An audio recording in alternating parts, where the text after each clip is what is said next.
we find that our rose-colored glasses are being taken off, and we're being invited to see things objectively, to see things for what they really are, to see things in reality in a way that we haven't done before, and particularly our aggression, our anger, our rage, because we're talking about Neptune retrograde in Aries. I'm Everett Curdy. In this video, I'm going to be discussing not only the transit of Neptune retrograde in Aries and Pisces of this year, but all the other transits occurring for the week of June 29th through July 5th, 2025. So I want to really dive in to what's going on astrologically. Beginning on June 29th, on Sunday, we have a very dynamic, very potent aspect happening, and that is Mercury opposing Pluto. Mercury is at the very beginning of Leo, opposing Pluto at the very beginning of Aquarius. I believe they're opposing at 3 degrees. So what this means is that our thinking is intense. We're thinking very intensely about things. We're being very obsessive about the things in our life. This is a transit where we may find it very easy to put the blinders on and focus on a certain path in a certain direction and go blindly and fully in that direction without veering off course. That's what we may find at this time. And so we may overthink things at this time. Our thinking may be high energy. This is good for a psychological self-analysis. And we need to find productive ways of using our powerful mind. This is about digging deep below the surface of things to really discover the truth, to find those true answers, to reveal those true answers, to not be satisfied just by the illusions or just by how things look on the surface. We may also use words to get our way, really tap into the power of persuasion. This is about being very conscious about what you are saying and the consequences it has on your life and how what you say affects others and affects your relationships. Now, it's very critical now to stay away from manipulation, to not emotionally manipulate others, both from others and don't be manipulated and don't manipulate others. And manipulation, if you choose that particular path, it will backfire on you. Reach broader conclusions and be discerning about the things you focus your mind on. Do not give life support to the things you do not want to energize. So, what we place our attention and energy on manifests in our reality more and more. So, if we want a peaceful, harmonious, grounded, loving reality, we need to focus on those states of being, and we need to focus those things that bring us to those states of being. And manipulation and other underhand tactics will come into high focus now. Secrecy and propaganda could be a high focus. Now, moving on to July 1st. The aspect happening today is that the sun in Cancer will trine Lilith in Scorpio. So this is about embracing your creative side as well as being at peace with your shadows, with all the shadowy aspects of yourself, coming to terms with all those shadowy aspects and coming to peace with that, acknowledging and integrating those things. Express your fantasies with confidence. Embrace your true soul nature.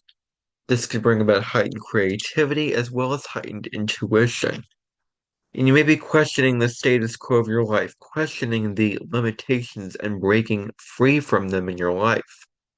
So you may be questioning how your life is going right now, and you may want to break free if anyone is limiting you, or if you feel limited in your life, there is a need to be free, there is a need to expand. This is about expressing inner strength without resistance and empowering yourself for your betterment. Deepen your self-awareness and your personal freedom. Now, on July 2nd, we have the first quarter moon in the sign of Libra, which is the sun squaring the moon, the sun making a very difficult aspect to the moon. Squares are very tense aspects, but they propel us into action. That's the high rate of a square. They make it so that the old ways of doing things don't work anymore. We have to release those old ways and embrace new, better ways of doing things that serve our highest good. We want to look back to October 2nd, 2024, because that was the new moon, the solar eclipse in Libra that initiated this lunar family. So you want to look back to October 2nd of that year and to see what themes came up for you at that time, because those may reach a testing point, a crisis point, where you may be challenged in those things. Like those things may not work anymore. You may feel resistant to do the things with those intentions that you set at that time. Um, so that is very, very important to keep into consideration. So we have the Sun in Cancer, Moon in Libra. This is about coming in acceptance with your reality, accepting your reality as it is. Cancer deals with home and family. Resolve and relieve yourself, um, and ride those waves of emotion. Really, really not being afraid to feel your emotions. Expand your social circle, to form friendships. Cancer is so much about the home and so much about the family, but Libra is about expanding that, forming relationships with other people, potential spouses, potential friends. So that's the conflict here. This is about getting together with a spouse. Balance your relationships with your family to your romantic relationships as well. Libra represents balance, the scales, it is symbolized by the scales, and all the dynamics of the relationship, both the good and the bad dynamics. Now, this last quarter moon will be sextile Mercury, so we may be in the mood for talking and socializing at this time. You will naturally cater to others' needs because of your communication. You will be more in tune with others' needs on an intellectual level. This is about good for talking about relationships or family issues. It's also great for writing. This is good for exams and looking through old photo albums. Trusting that when you do those exams, you will find the right answers and you will know the right answers for those exams. This is good for reflecting back on the past. You may have a closer bond with your mother at this time. That may be a really, really huge possibility. Telepathy and prophetic dreams could be really big with this. You may be receptive to others' emotions, being their counselor or therapist. Share your feelings. This is very, very important because the more you verbalize, the more you intellectualize your feelings, the better you will off you'll be. This is a blend of your ideas and your emotions. This first quarter moon is also square Jupiter, so we may be not thinking clearly. Slow down before you act and carefully consider your actions before you embody them. Do not overindulge in food and drink. Do not overdo it. Don't lower your standards in relationships. This is very, very important as well. You may be feeling very generous and that you have a very, very strong need to give more. Charity would be great at this time. Studying spirituality would be great at this time. You may have a deep insecurity of certain issues. This is about feeling unneeded or unwanted by those closest to you. And these emotions can really put you in a down, very sad place. And so contribute, serve, act on that. You want results from your generosity. You want to give and get those results in return. Return to advance your education, particularly higher education. Use your fear of lack productively. Do not overspend during this transit. This is really, really important. Now, on July 4th, Venus is conjunct Uranus at the very, very end of Taurus, at 29 degrees of Taurus. So, Venus is about to move on, Uranus is about to move on into Gemini. So spend your money on things you wouldn't usually spend it on. This is a Venus Uranus signature of having these different value systems, of having all these different things that you didn't know that you wanted to spend your money on, but now this new doorway in this new world is opening up to you. We're discovering all these different things, all these new things that you want to spend your money on. There's a need to shake up the foundations in your relationship. If your relationships are stuck, stagnant, plain old, routine, same old, Time to shake those relationships up to create more excitement and fun in those relationships and allow the fresh air to enter that still room to provide fresh energy. Um, be conscious of what you spend your money on and how much you're spending it to determine if the thing is truly right for you on a soul level. Before you make that purchase, before you make that end all to be all, you want to determine if that thing is truly right for you on a soul level. Trust that things will unfold the way that they are meant to. Certain relationships will blossom and grow, while others will change or fall away from your life. Change the way that you approach relationships. This is very, very important. The way that you're approaching relationships now has to change for a new way of approaching relationships. You need freedom in your relationships at this time more than anything else, and unexpected relationships may come about for you at this time. This is about ending relationships that don't serve you. You may have financial changes in your life at this time. Where do you need more fun and excitement and change in your relationship? This is also good for socializing and dating people you wouldn't normally choose to get to know. Now, on the same day, right after Venus conjunct Uranus, Venus will move into Gemini. Now we are talking about intellectually. It will be in Gemini until July 30th. So this brings about healthy detachment to the center. Intellectual connection is another big thing with this. We may feel more fickle in our relationships. People with Venus in Gemini, I'm one of those people, are very complex. There's a very strong duality to Gemini energy because Gemini energy looks at the good and the bad, the choices. I can either do this thing or I can either do that thing. It creates the complexity of life. Um, Wanting to be someone else's idol is very important.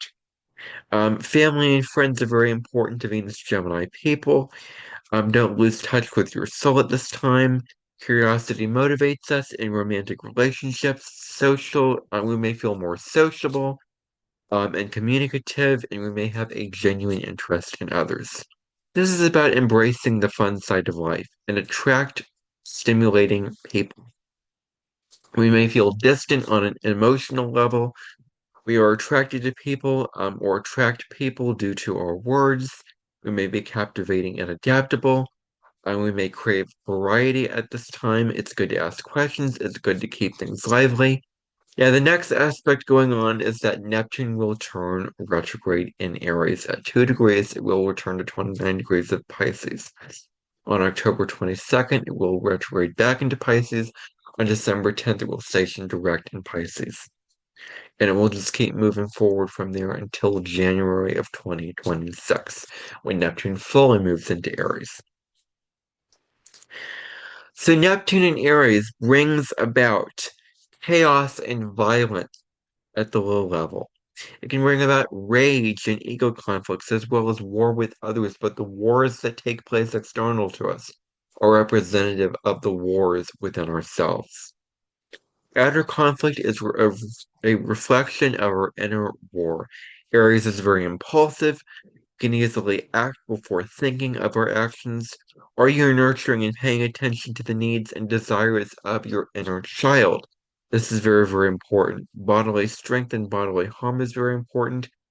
Um, Aries is about the self. That's what it's all about. Focusing on our beliefs and our sense of optimism. Neptune is introspective and reflective, especially when it's retrograde. When it's retrograde, the rose-colored glasses are taken off. We can see things objectively. We can see things as they really are, not the illusions of how we think that they are, or how they seem to be.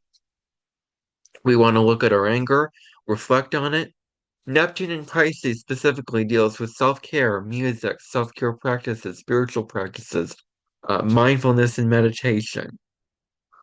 We want to be mindful of not falling into escapism and self-destructive behaviors, taking good care of ourselves on a soul level.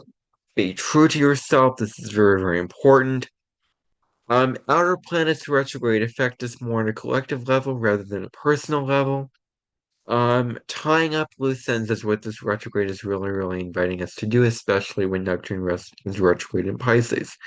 And collectively, similar themes of the retrograde cusp between 1861 to 1862 might come to focus. So 1861 to 1862 is when Neptune was moving from Aries back into Pisces, back into Aries again.